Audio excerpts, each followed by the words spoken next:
So Hannah, why horror? Well, since I was very little, I always loved watching horror movies. I mean, ever since Goosebumps came out, and I kind of always enjoyed the scares. But as I grew older, I realized there's a lot more hard hitting stories to be told in horror. As I read more about horror and as I researched more and as I took some classes on horror, a lot of them revealed that most of the horror movies that we've seen, including Halloween and Friday the 13th and, Night of the Living Dead, all of these classics all had something to say about society. And and they all took place in a certain point in history, which and emphasized certain social anxieties of their time. And I think that really made me understand the world of mainstream cinema and independent cinema finding its like baby in between called horror, and and horror in itself could travel because of that.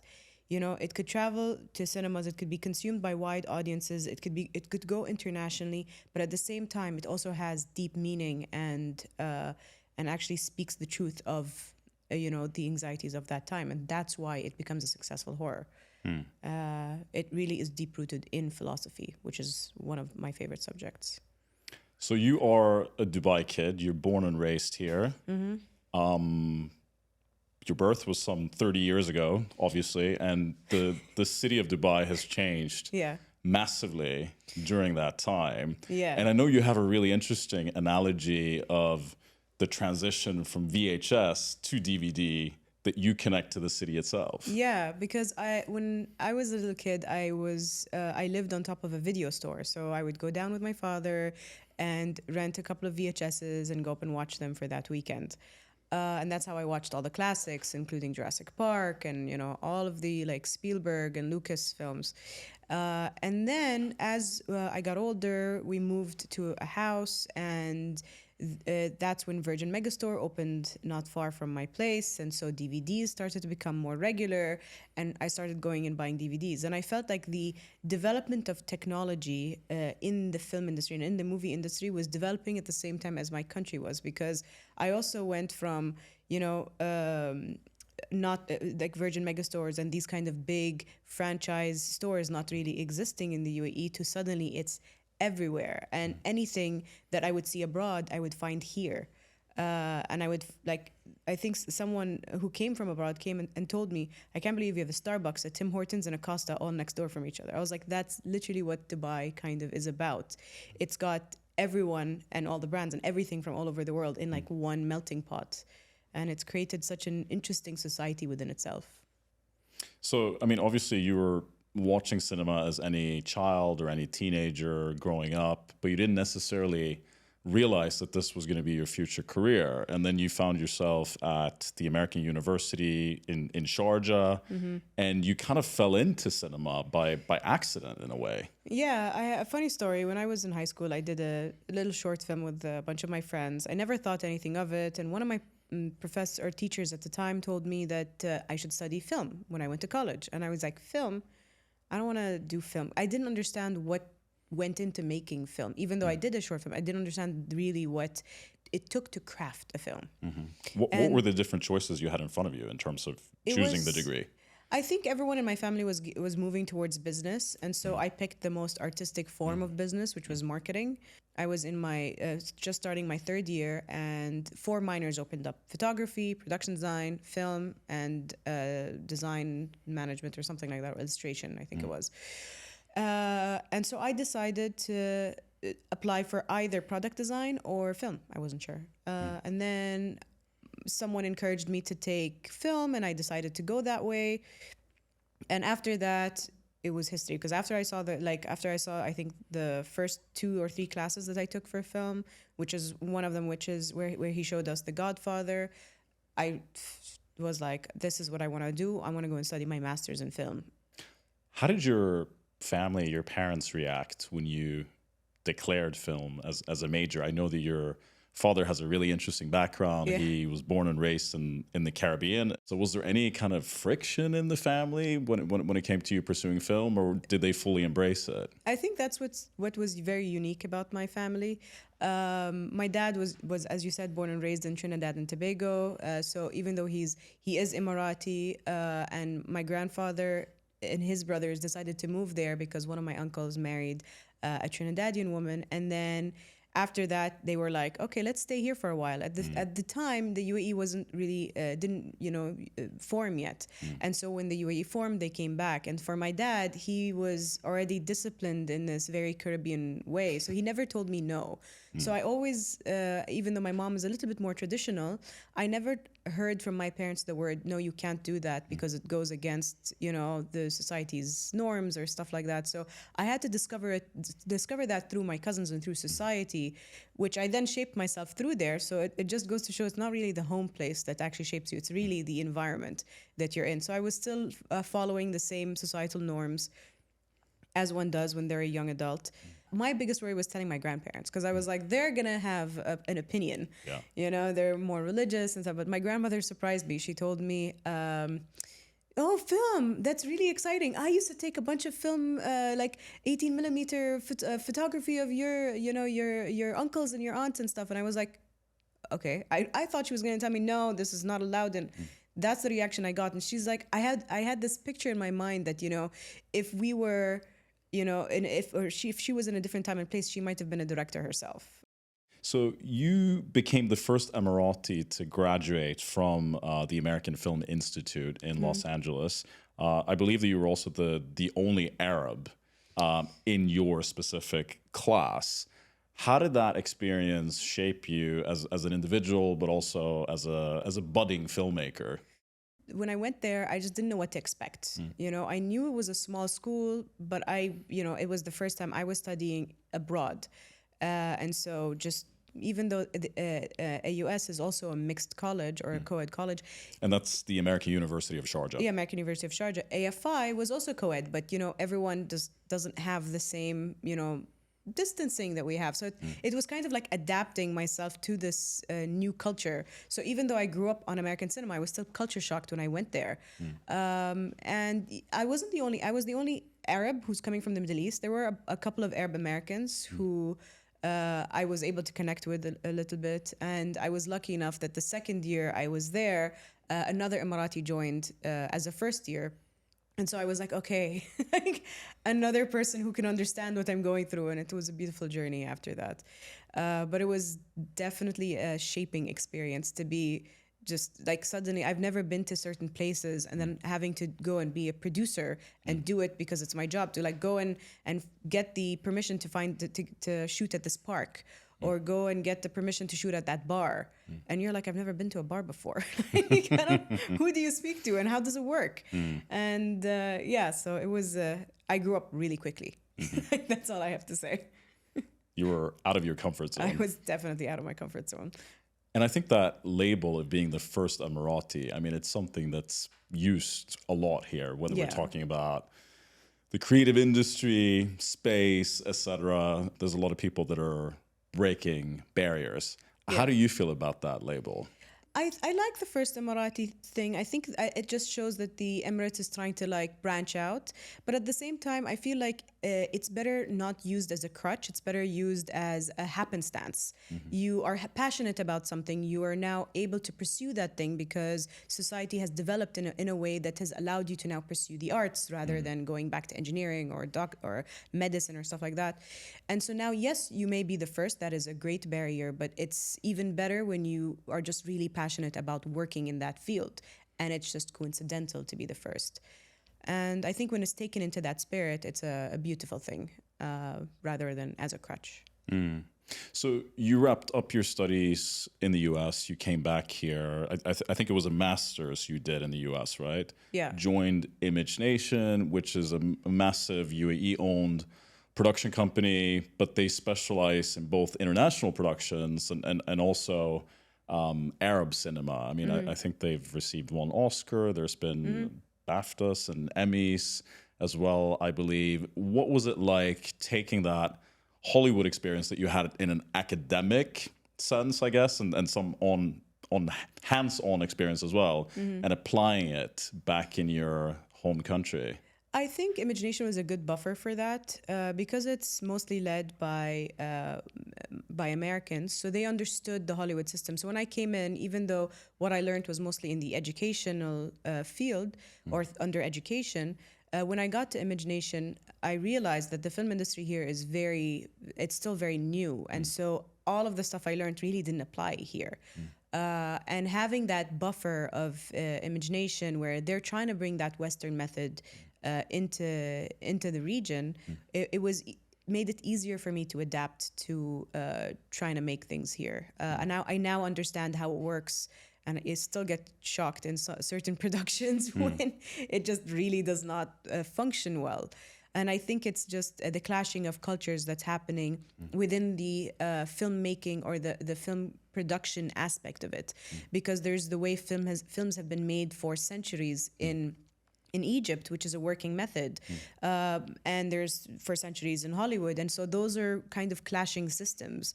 They work in totally different ways and have different synergies. And I think until we get there, until we find a good middle ground, until we find our own system, find a Khaliji system that works for us, it'll take a decade or so. But I think then is when we will really hear great storytelling.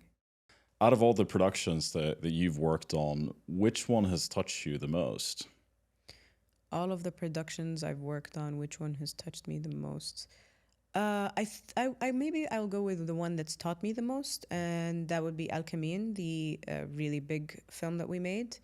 And the reason is I learned that things are done really differently in terms of the fact that we've kind of been doing it in this region in the independent cinema format, and that was more of the real studio format, even though I would say what I've done in the past was more studio. What was the storyline? What was the premise behind the film? And what specific elements did you feel like you learned from that experience? The story was about a group of soldiers that were in a vehicle that was ambushed in Yemen, and it was about them surviving. And that's Emirati soldiers. And they're Emirati soldiers in Yemen. I think what I really took back from that was actually when I met the soldiers. And I met the real soldiers and the real incident, because it's based on a true story. And I met the survivors, and I met all of those. I think it just really gave me perspective on what is going on in the world. And I think it's very difficult to rely on what you read on the news, or rely on what you to see what you hear, or like it's very difficult to rely on the news, is what I'm trying to say. Because it doesn't capture the whole story. Because it doesn't capture the whole story. But when you see those soldiers, the real soldiers in front of you, and they're affected by the incident that happened, and they recount the story very organically in front of you, and they all are learning from each other what happened during that incident, you really see it unfold in front of you, how difficult it is to be in that place. And that's what I learned working on that in the development stage. I think you have a very sort of international circle of friends here in Dubai. You also travel the world. When you tell people that you're an Emirati or an Arab female filmmaker, is there an assumption that that's a very difficult industry to break into by people on the outside? Yeah, I think people on the outside just feel like it's difficult to be an Emirati female filmmaker or an Arab female filmmaker. Honestly, most families would probably not mind their daughter studying film, but they would be very concerned if their son decided to study film. Film isn't exactly something that you can be a breadwinner and actually do. We often talk about what we learn in our very first roles as we're entering the working world, finishing university. But I think there's a conversation to be had about what you learn not to do as well. A lot of it, I would say, is learning experience I had on the field, watching directors stumble, make mistakes, not really do what they... and when I say stumble, it's normal. It's their first feature. It's not something that's like supposed to be put on their shoulders for the rest of their life, and I'm sure they're going to get something done after that. But it also gave me that's okay if you stumble, but maybe you should treat your actors differently, or maybe you should treat your crew differently. I think ultimately one of the things that you also describe in this is managing relationships. And that, I assume, was a little bit challenging in a leadership role, because suddenly towards, I assume, at least the end of your time at Image Nation, you found yourself managing fellow Emiratis of a similar age. Yeah. So how do you get respect from people who have been working at a very similar level for a very long time, and then suddenly here you are rising through the ranks? It was not easy. I decided to go ahead and do it, but lead in a more more teammate forward, more kind of like, what does everyone want to do, and maybe I can make that happen through whatever means I have given to me. So it's more of a flat organizational structure, In that which actually little- is really popular in Scandinavia, where I'm from. Yeah, I think in the little team it was a little bit like that, like kind of just empowering people to do their own thing and be your own leader, and I'm just there to kind of redirect if anything goes wrong. But it was not an easy task not an easy task given to me. And is I it have tricky to say. do that within a team when maybe the corporate culture itself is very different? The corporate culture was very different, and that's, I think, what gave me very little control over certain aspects, which was frustrating, because at the same time you've got people that you're now having to answer to, and another version of that of people you need to answer to. And I think that's the biggest struggle of the corporate world. And that's why I don't think the corporate world really has a place in the creative industry at the moment.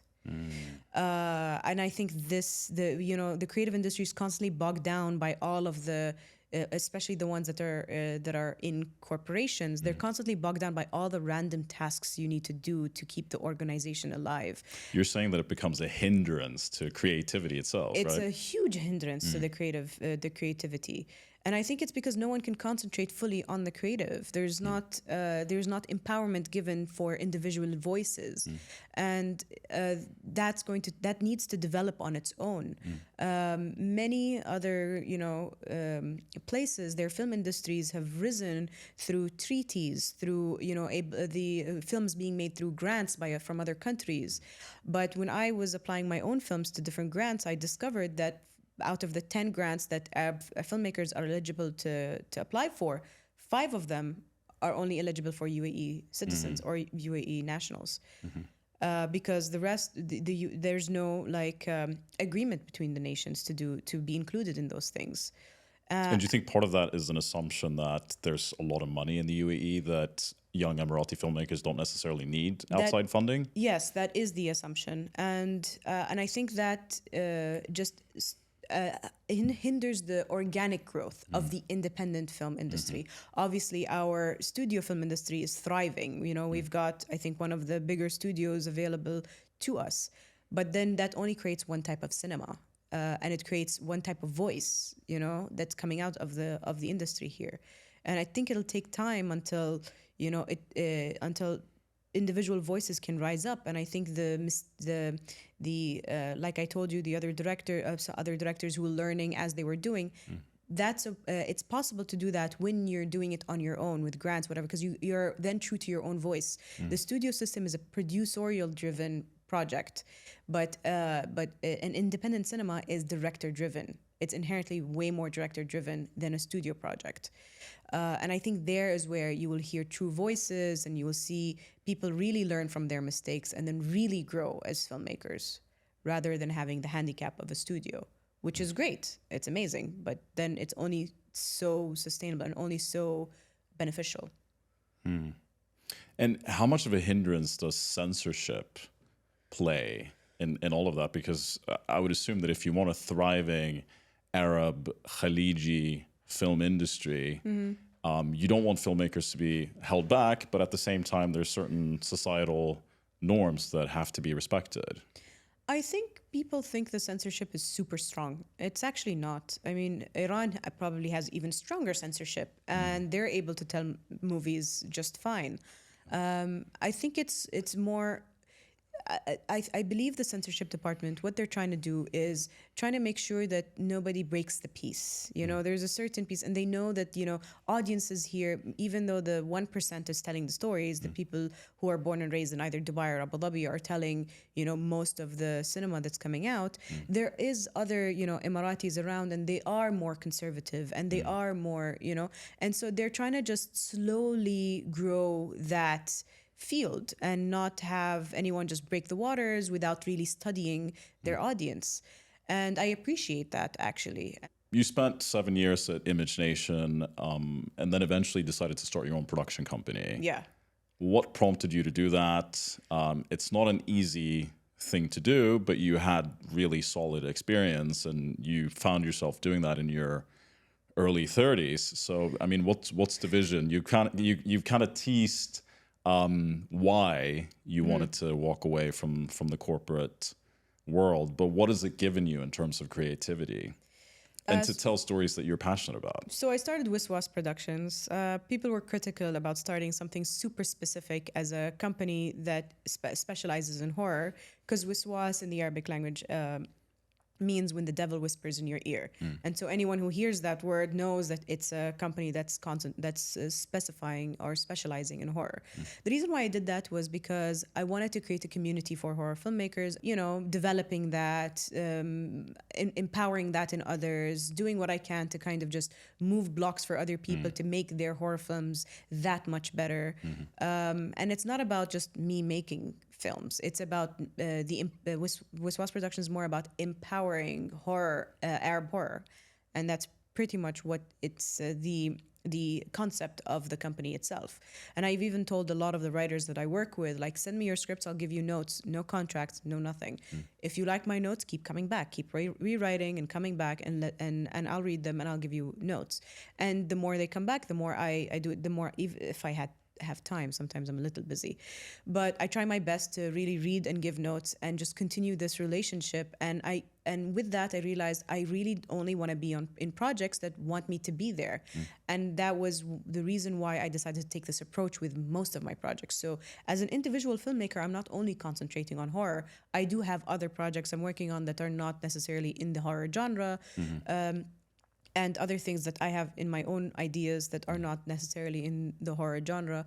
But it felt that I could always do that separately. I could always do that as me, Hana, making those films. But I felt sad that we don't really have an Arab horror. Like, Arab horror has been given a bad rap, is what I have to say. That's so you're trying to reclaim it. I'm trying to just re-emphasize what is important in horror storytelling, and just you know, from the classes I've taken, from what I've observed, from understanding more of horror. I mean, I did consume like 3 or 4 horror films every weekend my entire preteen. Wow. So I guess the perception would be that horror as a genre is not compatible with the Gulf by some. No, I think it's because the people that are trying to do horror are doing it for the scares and not for the philosophy.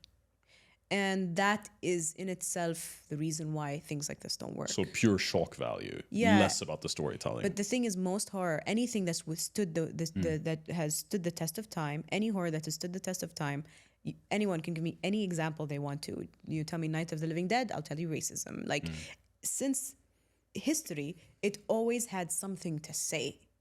You know, it was talking about something specific. The characters were complex. You know, they weren't very one-dimensional. There was a major philosophy behind the making and the creation of that movie.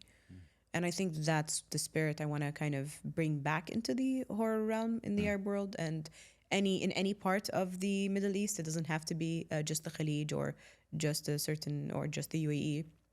It's more about just, let's think about how we're making this horror film. Let's discuss it.